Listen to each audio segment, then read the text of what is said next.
If you want to start making more sales in your business, you've got to stop doing so many small tasks. And unless you're actively trying to do something about them, you're not going to bring in sales. So I'm going to show you exactly what you need to do to reclaim your time and take care of these small tasks at the same time, so that you can spend more time bringing in sales. What do I mean by small task? Have you ever had one of those days where you're just doing stuff all the time, but then when you look up at the end of the day, you're like, the heck did I do? There are things that honestly doesn't take up much time, but when you put them together, they take up your whole day and then your day's just gone. Let's see if you do these small tasks too. Emailing back and forth, arranging a time to meet, manually adding that meeting into your Google Calendar and then sending it to them, writing out an email that's pretty much always the same when you want to send an invoice and contract. How about sending them a PDF via email personally when they've opted in for your freebie? Yeah, basically that. I call that small task. You have limited brain capacity, and that's not an insult, that's just what it is. And as a small business, you have a bunch of stuff that you have to do yourself. So these small tasks, while they are very small, they basically take up your entire brain capacity. They also take your time and attention away from the big picture task,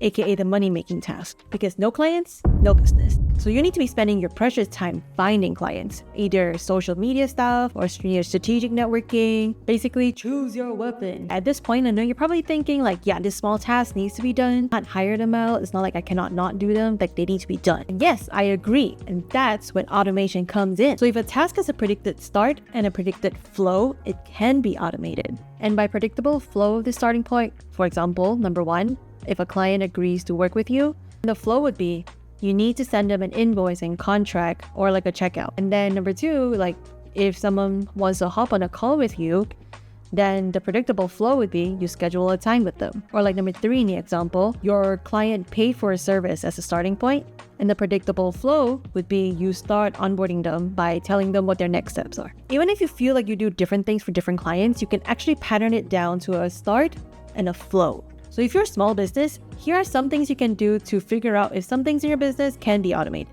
First, list out all the things that you do repetitively. Look through that list and find things that you don't have to personally do. And ideally, if you hired someone, they can completely take over. And if you're not really sure, like you try to start the list, then you're not really sure what comes up, go through your week as usual. Write down everything that you do when you start and stop the task, so you can see how long you're taking doing these small tasks. By doing this, you also get to find out how much time you're spending doing in your business stuff versus like on your business stuff. Even if hiring is an option, finding out what these small tasks in your business are and then automating them will smoothen the operation in your business. You can reclaim that time and put it towards acquiring clients. Here are 3 things small businesses automate first. Number 1, calendar booking. So instead of going back and forth on email trying to find a time slot, which has its own benefit, set up a booking calendar where they can choose a slot from your availability. Once they've chosen a time, it will link directly to their calendar. Google Calendar usually reminds them 30 minutes in, but then you can also set up reminder emails personally. You don't have to do any of this.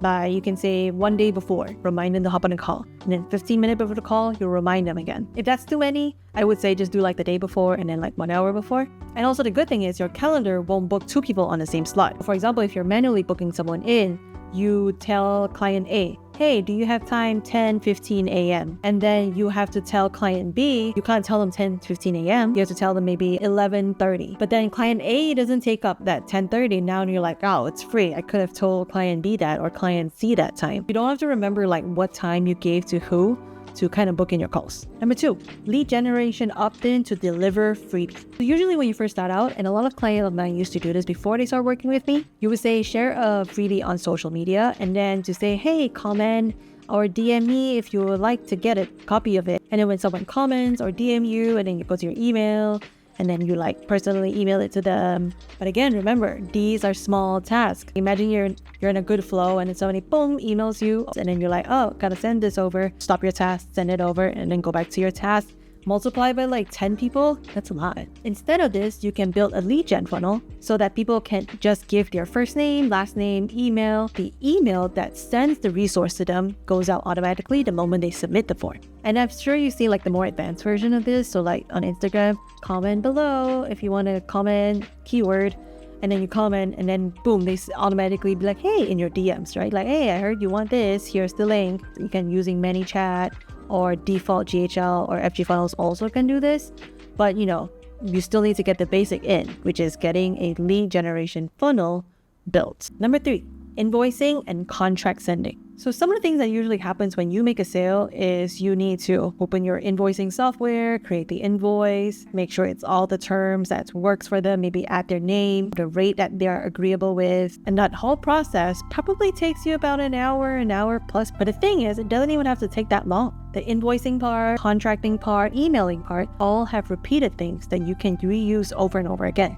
If you get these processed fast, the chances of you closing a client is very high. An automated flow for you that literally takes 5 minutes could be you hop off the call, client says yes, you go to your invoicing software, choose the package, you choose the contract, and that's pretty much it because you don't have to change anything about it. Choose the email, which is basically the same welcome email template. Read it once, make sure it's all good, and click send. And that's pretty much it. Within 5 minutes of opening your invoicing software, and you send it out within 5 minutes. Number 4, task managing. Thinking what to do when you start the day, that's small task. You don't need to be doing that. Ideally, you want to offload all the things you need to do onto a to-do list so that you can save your brain space for important things. This will also give you a bird's eye view towards how busy you are in your business, doing admin stuff versus on your business stuff versus client stuff. And you will know exactly what you need to do for the day because you are so organized. And you need to just start simple.